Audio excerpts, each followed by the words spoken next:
नमस्कार and welcome to curiously education. दोस्तों, I hope you all are doing good. तो आज का जो हमारा विषय है वो ये है why you want to become an. इसमें कुछ भी आप ऐड कर सकते हैं। Why you want to become an IAS, आप इसमें आईपीएस लिख सकते हैं। आपको जो आप अगर बैंक पीओ की तैयारी कर रहे हैं, जो भी एग्जामिनेशन है, आप इसमें मैं ये फिल इन द ब्लैंक जो है, ये एम्प्टी जो डैश है वो मैं आपके लिए छोड़ रहा हूँ कि why you want to become X Y Z. तो इस पूरे लेक्चर में मैं क्या करूँगा, मैं आईएएस शब्द का इस्तेमाल करने वाला हूँ और फिर आप अपने हिसाब से आईपीएस, बैंक पीओ, डिफेंस, जो भी एग्जामिनेशन की तैयारी कर रहे हैं उस हिसाब से आप अपने आप को ये प्रश्न जो है वो पूछिएगा ज़रूर। बहुत सारे ईमेल्स में मुझे ये चीज़ जानने को मिले स्टूडेंट्स के साथ। जब मैंने इंटरेक्शन किया तो स्टूडेंट्स ने बताया कि जो तैयारी करने का मोटिवेशन है वो कहीं ना कहीं खो गया है। अब वो मोटिवेशन जो है वो ढूंढ नहीं पा रहा हूँ, फिर से वो एनर्जी जो है। एक स्टूडेंट ने तो स्पेसिफिकली लिखा है लायंस रोर, कि एक वक्त था जब मैं शेर की तरह दहाड़ता था, लेकिन आज पता नहीं वो शेर जो है वो मेरे अंदर का जो शेर है वो पता नहीं कहाँ चला गया। बहुत सारे स्टूडेंट्स का ये कहना है कि टाइम मैनेज नहीं हो रहा है, टाइम मैनेजमेंट को लेकर बहुत इश्यूज हो रहे हैं। फोकस, कंसंट्रेशन, ये भी एक बहुत बड़ा इश्यू बन चुका है। स्ट्रेस और डिप्रेशन, ये सारी चीज़ें जब नहीं होती है, आप कोई चीज़ अचीव करना चाहते हैं and if you are not able to achieve that, तो नेचुरली स्ट्रेस और डिप्रेशन जैसी फीलिंग भी आती हैं।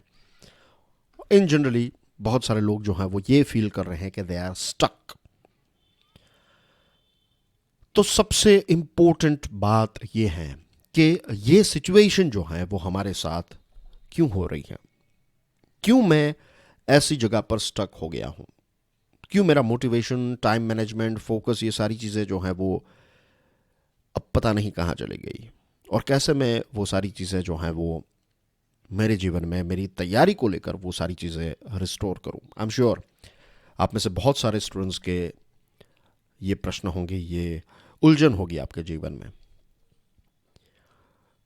आगे बढ़े उससे पहले मैं एक और चीज़ यहां पर आपको कहना चाहूँगा, और वो ये है कि ये जो हमारी नई सीरीज़ है, ये जो डिस्कशन हम कर रहे हैं दोस्तों, ये कोई ऐसी इंफॉर्मेशंस नहीं है कि मैं आपको 5 मिनट के अंदर वो सारी चीज़ें बता दूं और वो हो जाए। जनरली हमारी एक आदत हो चुकी है, आजकल यूट्यूब पर जो कंटेंट हमें देखने को मिल रहा है वो फटाफट एक कम समय के अंदर सारी चीज़ें जो हैं वो लोगों को बताने की कोशिश जो है वो की जाती है। आप इस पैटर्न को ऑब्जर्व अब से कर सकते हैं। आप देखेंगे कि धड़ाधड़ सारी चीज़ें जो हैं वो बताने की कोशिश की जाती है, लेकिन ये सीरीज़ जो है, आप उस पॉइंट ऑफ व्यू से अगर इस वीडियोस को देखेंगे तो आपको वो चीज़ यहाँ पर देखने को नहीं मिलेगी। यहाँ पर आपको क्या मिलेगा, हम बहुत ही आराम से चीज़ों को समझने का प्रयास करेंगे, धीरे धीरे चीज़ों को समझने का प्रयास करेंगे। यहाँ पर कोई हड़बड़ी जो है वो हम नहीं करने वाले हैं, क्योंकि अभी तक जो चीज़ें हुई हैं वो हड़बड़ी की वजह से हुई हैं। Will talk about that thing as well in detail. तो ये सारी सिचुएशन जो है वो क्यों हुई है, राइट, ये एक प्रश्न पैदा होता है। और रही बात प्रश्न की या फिर प्रश्नों की, क्वेश्चन या फिर क्वेश्चंस की, तो एक बहुत ही इंपॉर्टेंट चीज़ जो है वो आपको समझनी है, वो ये है कि अगर हम एक गलत क्वेश्चन से किसी भी चीज़ की शुरुआत करते हैं, pay attention here, if we are starting with wrong questions, if we don't understand the cause, then even the right answer will always steer us wrong eventually. आप समझिए एक एक शब्द को, यहां पर बहुत ही इंपॉर्टेंट बात बता रहा हूं मैं आपको। यहां पर आप समझिए कि अगर हम गलत प्रश्नों से या फिर गलत प्रश्न से चीजों की शुरुआत करते हैं, जो चीज हम करना चाहते हैं उस चीज का जो कॉज है, उसका जो कोर है, उसकी जो आत्मा है, उसको अगर हम समझ नहीं पाते, तो गलत क्वेश्चन से अगर हम शुरुआत करते हैं और उस गलत क्वेश्चन का अगर आपको किसी ने सही जवाब भी दिया है, तो भी वो सही जवाब जो है वो आपको गलत दिशा में ही लेकर जाएगा। शायद आपको अभी मैं जो बात बता रहा हूं वो उतनी ज्यादा क्लियर ना हो, कोई बात नहीं, just stay with me for few more minutes, चीजें आपको समझ में आ जाएगी। मैं यहां पर कहना की ये कोशिश कर रहा हूं कि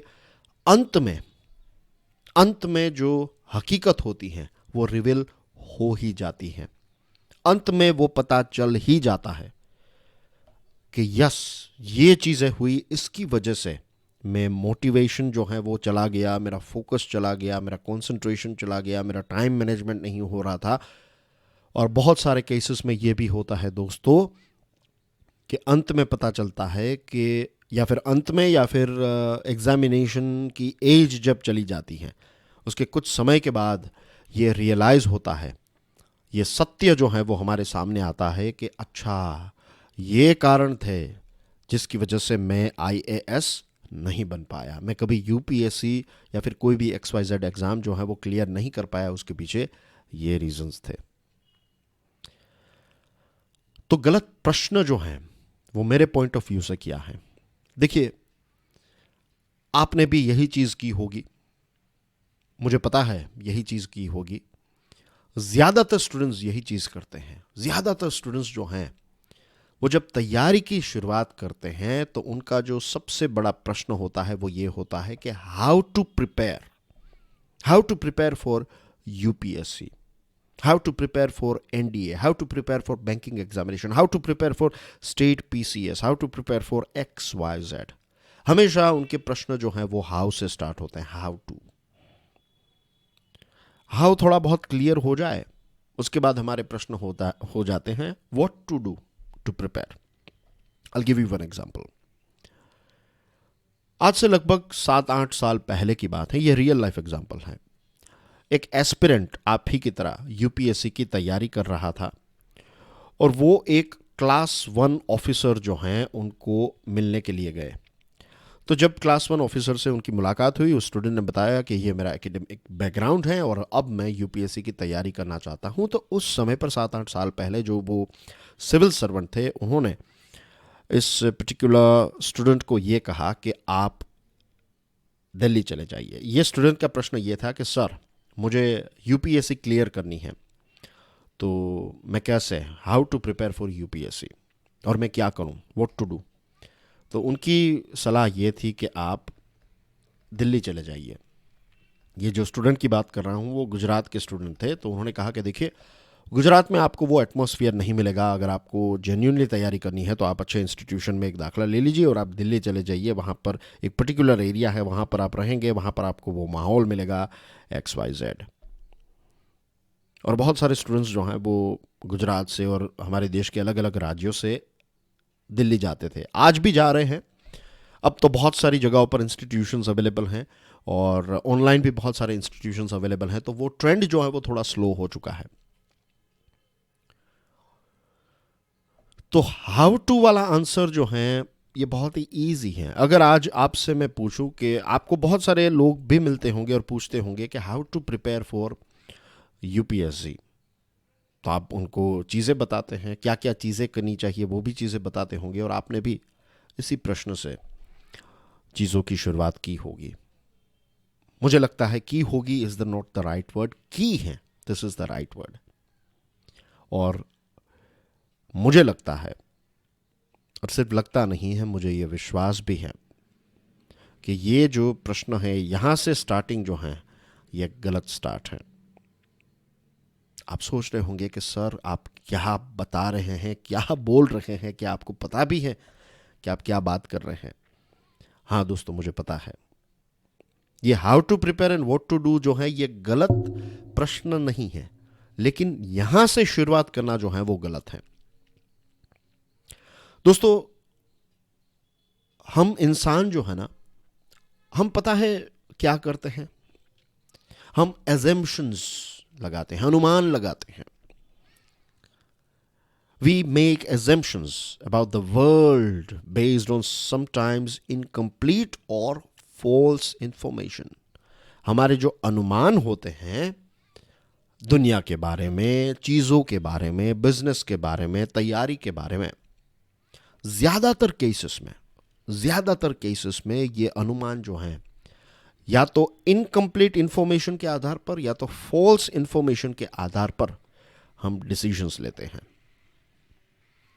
और इसका सबसे बड़ा प्रॉब्लम क्या है पता है?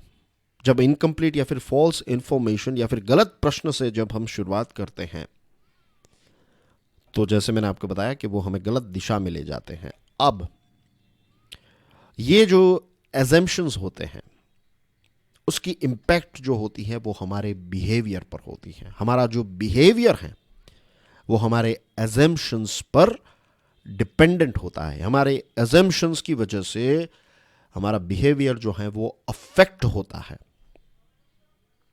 ये चीज़ आप बहुत सारी जो रियल लाइफ की चीज़ें हैं उसमें भी देख पाएंगे, आपने ऑब्जर्व की भी होगी कि हमारा जो एजम्पशन है वो हमारे बिहेवियर को अफेक्ट करता है। उसका एक एग्जाम्पल मैं आपको यहाँ पर दे रहा हूँ और यहाँ पर आपको रुक नहीं जाना है। ये जो बात मैंने बताई ना, एजम्पशंस और बिहेवियर का जो रिलेशन है, उसके दूसरे एग्जाम्पल्स जो हैं वो आप खुद ढूंढिएगा। और अगर आपको कोई अच्छा एग्जाम्पल मिले अपने जीवन से, real world example, real life examples, तो आप उसको कमेंट सेक्शन में भी शेयर कर सकते हैं। दूसरे स्टूडेंट्स जो हैं वो भी अपने अपने एग्जाम्पल्स शेयर करेंगे तो आपके साथ आपके पास बहुत सारे एग्जाम्पल्स जो हैं वो आ जाएंगे। और आज का ज़माना जो है वो यही है दोस्तों, आप एक दूसरे से सीख सकते हैं। राइट, मैं अगर मुझसे कोई पूछता है कि मैं क्या करता हूँ, या फिर मुझे कोई मीन्स बहुत ही पर्सनली जो मुझे जानने वाले लोग हैं, जब जब भी वो मुझे पूछते हैं तो मैं सबसे पहले ये कहता हूँ कि मैं एक स्टूडेंट हूँ। And this is a fact. मैं एक स्टूडेंट, सबसे पहले मैं एक स्टूडेंट हूँ, उसके बाद मैं एक एजुकेटर हूँ। क्योंकि एक एजुकेटर जो हैं, जब वो चीज़ों को, कोई भी टॉपिक्स या फिर कोई भी चीज़ें दूसरे स्टूडेंट्स को सिखाता है तो उससे पहले उसको वो चीज़ें जो हैं वो सीखनी पड़ती हैं। तो सबसे पहले, सबसे ज़्यादा अगर कोई जो पोस्ट है मेरे पर्सनल जीवन में तो वो स्टूडेंट की पोस्ट है। बहुत कम समय में मैं एजुकेटर होता हूँ। तो यहाँ पर हम बात कर रहे थे एजम्पशंस और बिहेवियर के बारे में। तो मैं आपको एक एग्जांपल दे रहा हूँ। अगेन एक चीज़ और यहाँ पर आपको ऐड कर दूँ कि मुझे पता है कि आपके प्रश्न जो हैं, फोकस, टाइम मैनेजमेंट, ये सारी चीज़ें जो हैं वो मुझे पता है, हम उसी दिशा में जा रहे हैं। लेकिन ऐसा नहीं है कि 1-2 मिनट के अंदर, 5 मिनट के अंदर वो सारी चीज़ें, आप ये चीज़ें जो हैं वो इतनी गहरी हैं कि इसको वक्त देना पड़ेगा। और यही वक्त जो है, this is the proper investment. जो अभी हम जिस दिशा में जा रहे हैं ये आपके लिए प्रॉपर इन्वेस्टमेंट होगा। पता है क्यों? अब्राहम लिंकन, आपने नाम सुना होगा, अब्राहम लिंकन साहब, राइट, यूएसए के प्रेसिडेंट। अब अब्राहम लिंकन साहब जो हैं, उनका एक बहुत ही फेमस कोट है जो आप सब पर यहाँ पर इम्प्लीमेंट होता है। मैंने आपको एगिन कोट की बैटल के बारे में इससे पहले के लेक्चर में बताया था। तो जो एगिन कोट की बैटल है उसमें मैंने आपको वो तीर का एग्जाम्पल दिया था कि एक तीर जो होता है उसको 180 डिग्री हमें खींचना पड़ता है, तब जाकर वो तीर जो है वो निशाने पर लगता है। अब्राहम लिंकन साहब का जो कोट है, ये कोट कॉम्पिटिटिव एग्जामिनेशन की तैयारी करने वाले स्टूडेंट्स के लिए बहुत ही इंपॉर्टेंट है। अब्राहम लिंकन साहब का कोट ये है कि अगर कोई अब्राहम लिंकन साहब को पेड़ काटने के लिए, एक ट्री जो है उसको काटने के लिए अगर 6 घंटे दें, 6 आवर्स दें, तो अब्राहम लिंकन ने कहा कि मैं पहले 4 घंटे जो हैं, 4 आवर्स जो हैं, वो अपनी जो कुल्हाड़ी है, अपनी जो एक्स हैं कुल्हाड़ी, उसकी धार जो होती है उसको और धारदार बनाने में समय खर्च करूँगा। और फिर बचे बाकी 2 घंटे जो हैं, इन 2 घंटों में ही मैं फिजिकली जो पेड़ हैं उसको काटने का काम करूँगा। हमने क्या किया है, हमने लेट्स से ये 6 घंटे हमें दिए गए और ये 6 घंटे आप मान लीजिए कि आपके जीवन के 10 साल हैं, 10 ईयर्स। ये कैसे 10 साल हैं? जब आप 21 के हो गए तब आप एग्जामिनेशन देने के लिए एलिजिबल हो जाते हैं।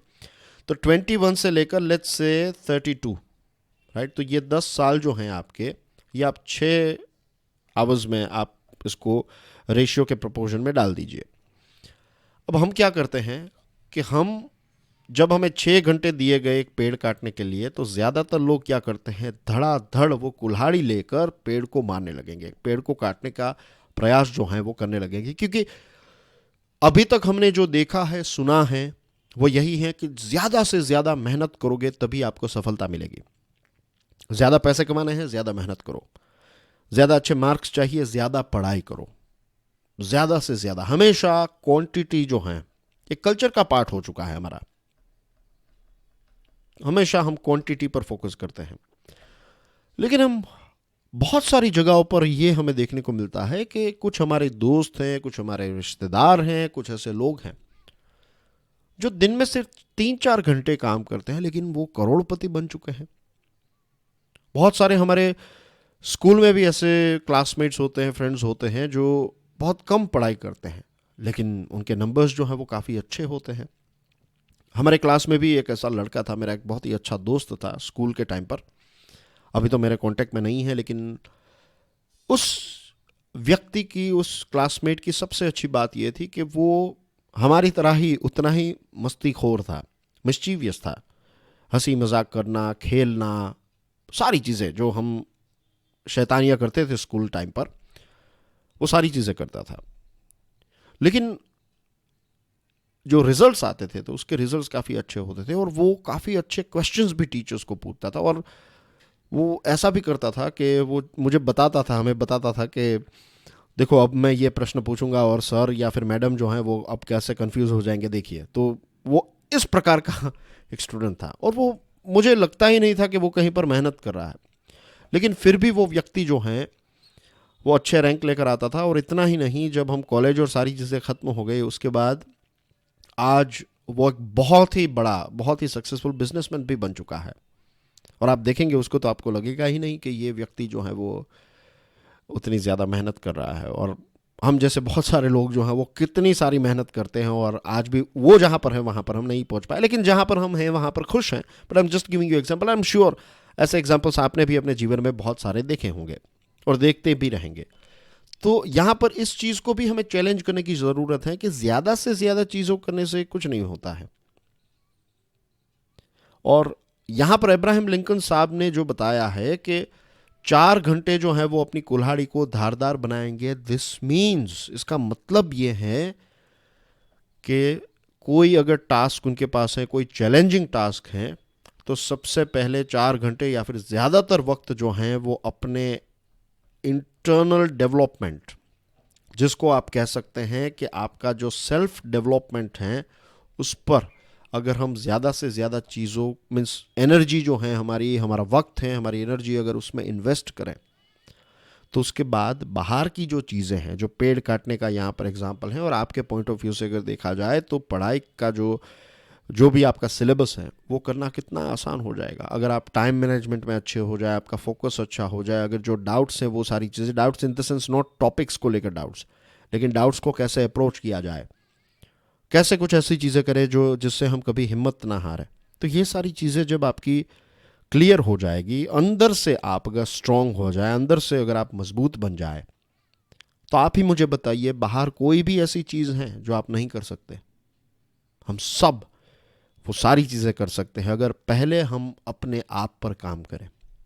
तो this is the most interesting coat, और ये कॉम्पिटिटिव एग्जामिनेशन की तैयारी करने वाले लगभग सारे स्टूडेंट्स पर ये एप्लीकेबल होता है कि अगर हम अंदर की दुनिया को ठीक ठाक कर ले तो बाहर की दुनिया जो है वो बहुत ही ईजी बन जाती है। अब दोस्तों, जो मैंने आपको बताया एजम्पशन और बिहेवियर की बात, उसका एक एग्जाम्पल जो है वो ये है कि आज से कुछ सदियों पहले, ये हकीकत है, आज से कुछ सदियों पहले, बहुत सारी किताबें भी इस पर लिखी गई हैं और बहुत सारी किताबों में आप भी जानते होंगे इस बात को कि आज से कुछ सदियों पहले लोग ये मानते थे, लोगों का ये एजम्पशन था और ये एक परसीव्ड हकीकत बन गई थी। लोगों ने ये माना कि यही हकीकत है, यही सत्य है कि दुनिया जो है ये गोल नहीं है, दुनिया जो है वो फ्लैट है, दुनिया एक प्रकार का रेक्टेंगल है, दुनिया जो है वो सर्कल नहीं है, एक रेक्टेंगल है। और ये जब लोगों की धारणा थी, ये जब मान्यता थी लोगों की कि दुनिया फ्लैट है, तो पता है क्या होता था? लोग ट्रैवलिंग नहीं करते थे, दूर दूर तक ट्रैवलिंग नहीं करते थे। जो लोग डेजर्ट रीजन में रहते थे वो डेजर्ट में ही रहने लगे। जो समंदर के तटीय इलाकों में रहते थे वो कभी समंदर को क्रॉस करने के बारे में नहीं सोचते थे। उनको ऐसा लग रहा था कि अगर हम थोड़ी दूर जाएंगे तो कहीं से हम गिर जाएंगे, और गिर जाएंगे तो वापस कैसे आएंगे। ये आपको शायद आज ऐसा लगे कि ऐसा थोड़ी होता है, लेकिन ये हकीकत थी। लोग ऐसा मानते थे। ज़्यादातर इस दुनिया के लोग जो हैं उनकी ये मान्यता थी कि आप अगर दूर जाएंगे तो आप गिर जाएंगे।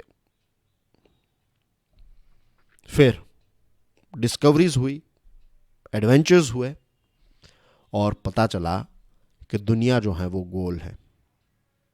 तो जब एक चीज जो है वो हमें समझ में आ गई, एक छोटी सी चीज जब हमें क्लियर हो गई कि दुनिया जो है वो गोल है, आप कहीं पर भी चले जाइए, आप कहीं से भी गिरेंगे नहीं, आप हमेशा इस पृथ्वी पर ही रहेंगे। तो पता है क्या हुआ? जबरदस्त बदलाव हुआ, इतना जबरदस्त बदलाव। दुनिया के अलग अलग देशों के लोग अलग अलग जगहों पर जाने लगे। क्रिस्टोफर कोलंबस आप ले लीजिए, वास्को डी गामा, जो आप हिस्ट्री की किताबों में पढ़ा है। अब जस्ट उस चीज़ को इसमें ऐड कीजिए कि अगर वास्को डी गामा या फिर उस समय पर पोर्टुगल में, उस समय पर इटाली में अगर ये होता कि लोग ये मानते कि दुनिया जो है वो गोल है, गोल नहीं है, सॉरी फ्लैट है, तो फिर ये वास्को डी गामा, तो कितनी सारी हिस्ट्री जो है वो पूरी चेंज हो जाती। लेकिन एक चीज़ में एक डिफरेंस आया, एक हकीकत जो एक रियलिटी है वो हमारे सामने आई, और कितने ज़बरदस्त बदलाव हुए। कल्चरल एक्सचेंजेस होने लगे। इंडिया का कल्चर दुनिया के दूसरे देशों में फैलने लगा। दुनिया के दूसरे देश के लोग जो हैं वो भारत में आने लगे। बहुत सारे एग्जाम्पल्स मैं दे सकता हूँ। मेडिटेशन, योग जो है वो इराक और इन जगहों पर फेमस हो गया। और जो आप देखते हैं वो गाना है ख्वाजा मेरे ख्वाजा, उसमें जो सूफी संत होते हैं वो ऐसे गोल गोल घूमते हैं, तो उसको कहते हैं सूफी वर्लिंग। तो वो भी एक प्रकार का मेडिटेशन है। तो वो डेवलप हुआ, उसके पीछे हमारे देश के जो उस समय के जो ऋषि मुनि थे वहाँ पर गए, और फिर ऐसी तो बहुत सारी चीज़ें, मैं आपको बहुत सारे एग्जाम्पल्स हैं। बहुत सारे ऐसे आइडियाज़ जो हैं वो दुनिया के अलग अलग देशों में, अलग अलग संस्कृति में जो आइडियाज़ क्रिएट हुए, वो आइडियाज़ यहाँ तक पहुँचे, हमारे आइडियाज़ दुनिया के दूसरे देशों तक पहुँचे। सिर्फ एक चीज़ जो है वो चेंज हो गई, लोगों को पता चल गया कि दुनिया जो है वो गोल है। खाने पीने की चीज़ें आप देख लीजिए, इनफैक्ट बहुत सारे बैक्टीरियाज और वायरसेस भी दुनिया के अलग अलग देशों में स्प्रेड हुए, क्योंकि लोग जो हैं वो ट्रैवलिंग करने लगे, एक्सेट्रा। तो हमें यहाँ पर ये समझना है कि एजम्पशंस जो होते हैं ना, अगर हम इनकम्प्लीट या फिर अगर हम फॉल्स इंफॉर्मेशन पर अगर डिसीजन लेते हैं, तो फिर राइट आंसर्स भी हमें गलत दिशा में ले जाते हैं। क्या आपने ये प्रश्न पूछा है कभी? क्या आपके मीन्स आई एम श्योर आपके मन में ये प्रश्न ज़रूर पैदा हुआ होगा कि क्यों ऐसा होता है कि कुछ एस्पिरेंट्स जो हैं वो जीत जाते हैं, क्यों कुछ एस्पिरेंट्स जो हैं वो यूपीएससी जैसी एग्ज़ाम जो है उसको क्लियर कर लेते हैं, पहली ही ट्राई में क्लियर कर लेते हैं, या फिर दूसरी तीसरी ट्राई में। ट्राइज आर नॉट इम्पोर्टेंट, कितनी कितनी ट्राइज दी और पास हुए, इवेंचुअली वो पास हो गए, क्वालिफाई हो गए। और क्यों ऐसा होता है कि दूसरे स्टूडेंट्स कितनी ज़्यादा मेहनत कर रहे हैं, कितने सारे चैलेंजेस को फेस कर रहे हैं, लेकिन वो कभी भी ना तो प्रीलिम्स क्रैक कर पाते हैं, कुछ स्टूडेंट्स मेंस में अटक जाते हैं, कुछ स्टूडेंट्स इंटरव्यू में निकल जाते हैं। तो कौन सी ऐसी चीज़ है? What are the reasons behind it? ये प्रश्न जो है वो आज हम सबके मन के अंदर पैदा होने चाहिए। मुझे पता है कि ये एक्सरसाइज बहुत सारे लोगों ने अभी तक नहीं की है, लेकिन कुछ तो ऐसा होगा ना, कोई तो ऐसी चीज़ होगी कि अगर वो चीज़ हम समझ जाएं तो फिर हमें भी वो सीक्रेट फॉर्मूला या फिर वो जो फॉर्मूला है वो मिल जाए। क्योंकि इवेंचुअली हम सब क्या चाहते हैं? हम सब चाहते हैं, मैं आप हम सब यही चाहते हैं कि हम राइट डिसीजंस लें, जो डिसीजंस ले वो सही डिसीजन होना चाहिए। हम सब यही चाहते हैं। दुनिया के किसी भी व्यक्ति को आप मिलेंगे, आप उनसे पूछेंगे, ये चीज़ यूनिवर्सल है, हम सब राइट डिसीजंस लेना चाहते हैं। कोई भी व्यक्ति ऐसा नहीं है जो कहेगा कि मुझे गलत डिसीजंस लेने अपने जीवन में। हर कोई व्यक्ति राइट डिसीजंस लेना चाहता है। और राइट डिसीजंस कैसे लिए जाएं, या फिर हम राइट डिसीजंस लेने के लिए क्या करें? तो हम क्या करते हैं, हम लॉजिक का सहारा लेते हैं, राइट। लॉजिकली हम कहते हैं या फिर हम ये समझते हैं कि ज़्यादा से ज़्यादा इंफॉर्मेशन या फिर ज़्यादा डेटा हमारे पास आ जाए तो हम राइट डिसीजन ले पाएंगे। और यही चीज़ जो है वो हमने की। हमने how to prepare, what to do, ये सारी चीज़ें क्या थी, ये लॉजिकल चीज़ें हैं, लॉजिकल बातें हैं कि ज़्यादा इंफॉर्मेशन मिलेगी, ज़्यादा इंटरव्यूज़ आप देखेंगे, ज़्यादा सिविल सर्वेंट्स को मिलेंगे, ऐसे टीचर्स को मिलेंगे जो आपको बताया कि आपको क्या करना चाहिए, how to do, what to do, right. ये सारी चीज़ें जो हैं ज़्यादा से ज़्यादा हमें इंफॉर्मेशन मिलेगी तो हम राइट डिसीजंस ले पाएंगे। हम ज़्यादा किताबें पढ़ते हैं, हम ज़्यादा कॉन्फ्रेंसेस या फिर वीडियोस या फिर पॉडकास्ट, ये सारी चीज़ों को देखते हैं ताकि हम राइट डिसीजंस ले सकें कि जो तैयारी हम कर रहे हैं उसकी तैयारी, जो भी एग्जामिनेशन या फिर जो भी हम बनना चाहते हैं तो उसके लिए हम राइट डिसीजंस ले सकें, राइट। इसीलिए हम ज़्यादा से ज़्यादा इंफॉर्मेशन कलेक्ट करते हैं, इज़न्ट इट। क्या यहाँ पर मैं कोई गलत बात बता रहा हूँ? यही चीज़ हमने फॉलो की है ना। लेकिन क्या ये चीज़ जो हमने फॉलो की है उसने अभी तक हमें राइट रिजल्ट्स प्रोड्यूस करके दिए हैं? ये भी एक प्रश्न उठता है। अभी हम जहाँ पर खड़े हैं ऐसा लगता है कि पता नहीं, आई डोंट नो, ऐसा मन में ख्याल आता होगा। आज जब ये चीज़ें हम डिस्कस कर रहे हैं, हम समझने की कोशिश कर रहे हैं, तो ये प्रश्न ज़रूर आपके दिमाग में पैदा हुआ होगा कि ये हाउ टू प्रिपेयर और व्हाट टू डू की वजह से तो मैं कहीं पर पहुंचा तो नहीं हूँ, मेहनत बहुत कर रहा हूँ या कर रही हूँ, लेकिन सफलता जो है वो आज भी नहीं मिली। और वो एक सेटिस्फैक्शन जो है वो क्यों नहीं, वो मोटिवेशन क्यों चला जाता है, ये सारी चीज़ें आपके दिमाग में आनी ही चाहिए और आती भी होगी। एक बहुत ही इंटरेस्टिंग एग्जाम्पल यहाँ पर आपको देना चाहूँगा। ये एक रियल लाइफ कहानी है, आप यहाँ पर देख सकते हैं, राइट। जापानीज़ और अमेरिकन लोग और कार मैन्युफैक्चरिंग जो असेंबली लाइन होती है, तो अमेरिका के कार मेकर्स जो हैं, कार मैन्युफैक्चरिंग कंपनीज के जो एग्जीक्यूटिव्स हैं वो गए जापान की असेंबली लाइन वो देखने के लिए गए। और असेंबली लाइन तो आपको पता है ना कि ये असेंबली लाइन होती है। असेंबली लाइन यानी कि आप समझ लीजिए रेल की पटरी की तरह है, राइट। तो यहाँ से पूरी प्रोसेस जो है वो इस तरफ आगे बढ़ती है और यहाँ पर फाइनल जो है वो कार बन जाती है, दिस इज़ फाइनल पॉइंट। तो यहाँ पर बेसिक पार्ट्स लगाए जाएंगे, पहिए लगाए जाएंगे कार के, फिर थोड़ी आगे बढ़ेगी तो फिर उसमें दूसरी चीज़ें ऐड होगी, राइट। डैशबोर्ड ऐड होगा, गेयर लीवर, इंजन, ये सारी चीज़ें होते होते फिर फाइनली दरवाजे लगाए जाते हैं। फाइनली दरवाजे एंड में क्यों लगाए जाते हैं? क्योंकि अंदर जो आपको सीट बैठानी है, सीट फिट करनी है, जो भी अंदर की चीज़ें फिट करनी है, तो अगर दरवाजे होंगे तो खोल बंद करना पड़ेगा, तो उससे काम करने का मज़ा भी नहीं आएगा और काम पूरा होगा भी नहीं। तो दरवाजे जो हैं वो सबसे एंड में लगाए जाते हैं। पूरी कार डेवलप हो जाए, कंप्लीट हो जाए, उसके बाद दरवाजे जो हैं वो लगाए जाते हैं। This is how it works. अब दरवाज़ों की बात करें तो एक बहुत ही इंटरेस्टिंग चीज़ जो है वो यूएसए में होती थी। लेट्स से ये जो असेंबली लाइन है, तो इसमें यहाँ पर इस पॉइंट पर, फाइनल पॉइंट पर, यहाँ पर जो डोर्स लगाए जाते थे, तो यूएसए में क्या होता था कि यहाँ पर एक व्यक्ति जो है, इस फाइनल स्टेज पर एक व्यक्ति होता था और वो दरवाज़ों को लगाता था और दरवाजे लगाने के बाद चेक किए जाते थे कि दरवाजे बराबर फिट हुए हैं या नहीं। अगर फिट एंड फिनिश बराबर नहीं है तो रबर के जो मैलेट्स होते हैं, आप समझ लीजिए कि रबर का इस्तेमाल करते हुए दरवाजे को एडजस्ट करते करते उसमें थोड़ा रबर ऐड किया, थोड़ा निकाल दिया, ये सारी चीज़ें, पैडिंग ऐड की, पैडिंग निकाली, ये सारी चीज़ें कर करके फाइनली जो है वो दरवाज़ा चिपकाया जाता था या फिर अच्छी तरीके से फिट करने की कोशिश जो है वो की जाती थी। अब लाखों कार बन रही हैं तो आपको 24/7 यहाँ पर एक्स्ट्रा व्यक्ति की ज़रूरत रहेगी, राइट। 3 लोग चाहिए आपको। 24/7 अगर कार बन रही है, 8-8 घंटे की 3 शिफ्ट आप पकड़ लीजिए तो हो गए 24 घंटे इसमें और फिर ये जो रबर आप डाल रहे हैं, जो वक्त लगेगा, तो वो अगर आप ऐड करेंगे, रबर की कॉस्ट को ऐड करेंगे, तो खर्च जो है वो फाइनली बढ़ जाता था। मीन्स एड ऑन खर्च तो था, एडिशनल खर्च था यहाँ पर।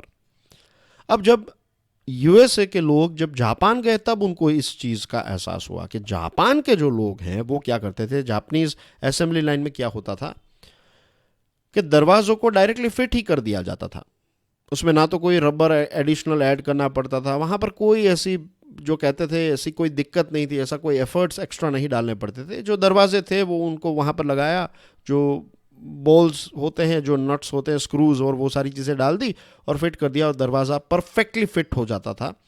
कुछ ही मिनटों के अंदर, जो भी कम से कम वक्त लगता है उतने वक्त के अंदर दरवाजे फिट हो जाते थे और कार जो है वो फाइनल बन जाती थी।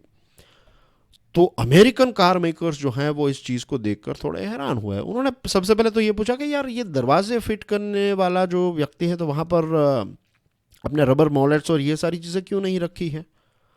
तो जापानीज कार मेकर्स बोले कि उसकी क्या ज़रूरत है, दरवाजे अच्छी तरीके से फिट हो रहे हैं, सारी कार में एक जैसे ही दरवाजे लगने हैं, तो एक ही मेथड है, तो उसमें कोई एडजस्टमेंट और इन सारी चीज़ों को करने की ज़रूरत ही नहीं है। हमने पता नहीं आप क्यों ऐसा पूछ रहे हैं।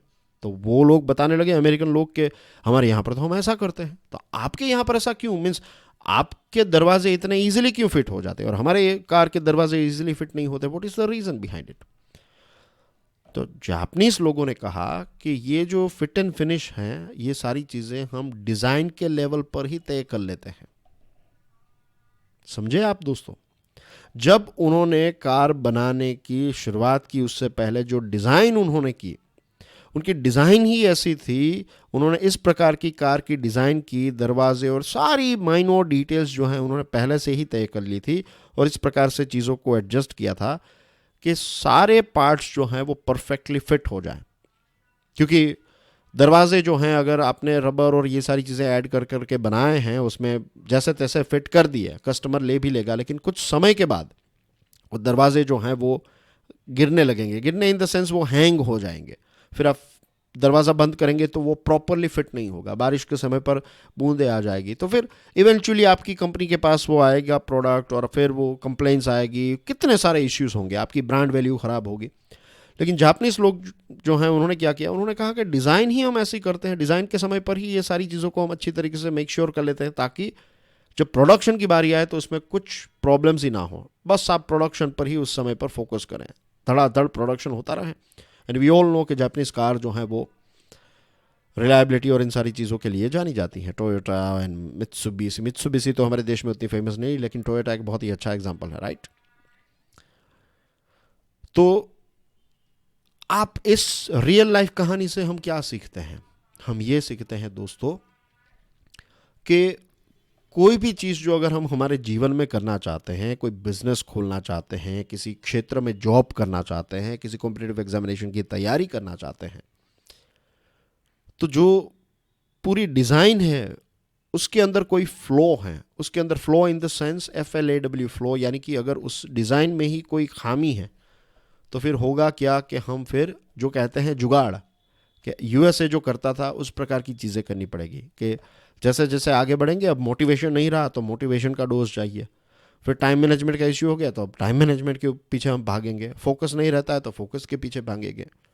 तो ये चीज़ें हमें करनी पड़ती हैं, रिपेयर्स जो हैं वो बहुत ज़्यादा हो जाते हैं।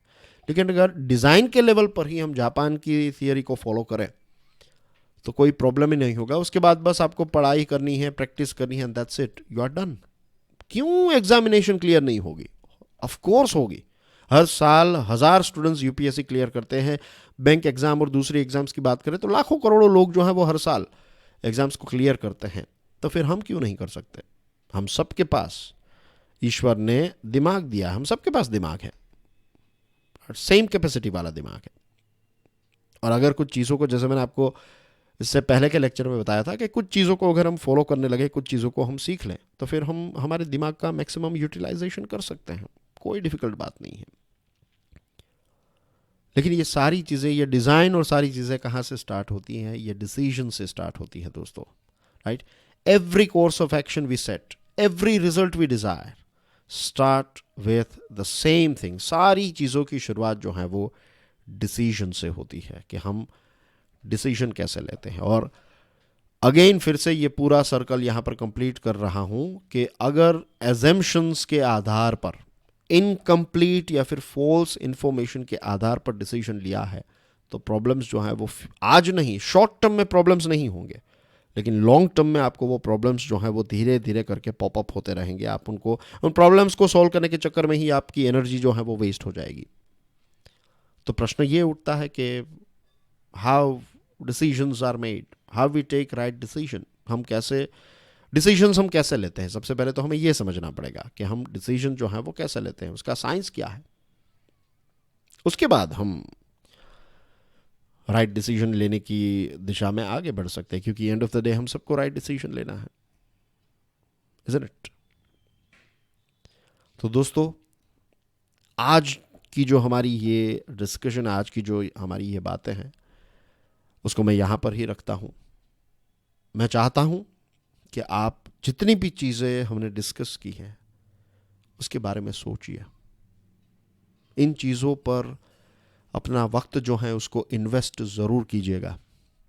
मेरी रिक्वेस्ट है आप सभी से, मैं इसलिए कह रहा हूँ क्योंकि एक जो पुरानी आदत हो गई है हड़बड़ी की, इसीलिए मैंने स्टार्टिंग में आपको बताया था कि अगर आप यहाँ पर ये आशा लेकर आए हैं कि आपको सारे शॉर्टकट्स दिए जाएंगे, तो ऐसा नहीं है। मैं इस पर्टिकुलर प्रॉब्लम की गहराई तक आपको ले जाना चाहता हूँ। आपको उसकी आत्मा को समझना है, आपको उसके पूरी जो रूह है, उसका जो कोर है, वो आपको समझना है। आज शायद आपको ऐसा लगे कि इतना ज़्यादा वक्त नहीं है मेरे पास कि मैं इन सारी चीज़ों को समझूं, तो अनफॉर्चुनेटली दोस्तों, वो अमेरिकन कार मेकिंग कंपनी जैसी ही सिचुएशन होगी। आपने तैयारी की शुरुआत कर दी है, तो इसका मतलब ये नहीं है कि आप चीज़ों को चेंज नहीं कर सकते। आप जब चाहे तब जापान की तरह डिज़ाइन लेवल तक जा सकते हैं, और डिज़ाइन में छोटे बड़े बदलाव करके हम चीज़ों को राइट डायरेक्शन में ले जा सकते हैं। तो आज जो भी चीज़ें हमने डिस्कस की हैं, उन सारी चीज़ों के बारे में आप सोचिएगा, थिंक अबाउट इट। हो सकता है कि यही जो डिस्कशन है या फिर इसके कुछ पार्ट्स हैं वो आपको 2 बार, 3 बार, 4 बार सुनने पड़े। ऐसा भी हो सकता है कि आपको चीज़ों को पॉज कर करके चीज़ों को समझनी पड़े, प्रश्न उठाने पड़े, रियल लाइफ एग्जाम्पल्स को समझने पड़े। कोई बात नहीं है, ऐसे ही हम चीज़ों को सीखते हैं। जब भी हम कोई नई चीज़ सीखते हैं तो उसमें वक्त लगता ही है। अगर कोई चीज़ आपको पता है, वही चीज़ आपको बताई जाए तो उसमें वक्त नहीं लगेगा, लेकिन नई चीज़ जब आप सीखते हैं तो उसको वक्त लगता है, और उसको वक्त देना ही चाहिए। वो राइट इन्वेस्टमेंट है समय का। जैसे जैसे ये डिस्कशंस हमारी आगे बढ़ेगी, क्लैरिटी जो है वो आपकी आती जाएगी। अभी आपको बहुत सारे डाउट्स, कन्फ्यूजन्स, ये सारी चीज़ें होगी, मुझे पता है होगी, और होनी भी चाहिए। लेकिन जैसे जैसे आप आगे बढ़ेंगे, विश्वास रखिए। इतने सालों तक मैंने आपको पढ़ाया है, तो आपको पता है कि क्वालिटी के साथ में किसी भी प्रकार का कॉम्प्रोमाइज़ नहीं करता हूँ, राइट। तो विश्वास रखिए, कुछ दिनों के बाद, कुछ लेक्चर्स के बाद आपके अंदर इतनी ज़बरदस्त क्लैरिटी आएगी कि आप मीन्स ये लेक्चर्स जो हैं वो देखकर, ये चीज़ों को जब समझ जाएंगे तो आप इतने खुश हो जाएंगे। और मुझे जब आपका फीडबैक मिलेगा तो मुझे बहुत खुशी होगी, और मुझे विश्वास है कि आपके अंदर भी क्लैरिटी आएगी, और जब फीडबैक आएगा तो मैं भी खुश। तो मेरी और आपकी खुशी जो है वो एक दूसरे पर डिपेंडेंट है। बट एनीवे दोस्तों, आज की बात जो है वो मैं सिर्फ यहाँ तक ही रखूँगा। नेक्स्ट लेक्चर जो है इसमें हम चीज़ों को एक नए लेवल पर ले जाएंगे। अभी जो डिस्कस की है चीज़ें, उसको नेक्स्ट लेवल पर ले जाएंगे, ठीक है। Thank you very much for your love and support. God bless you all. Stay curious. Jai Hind.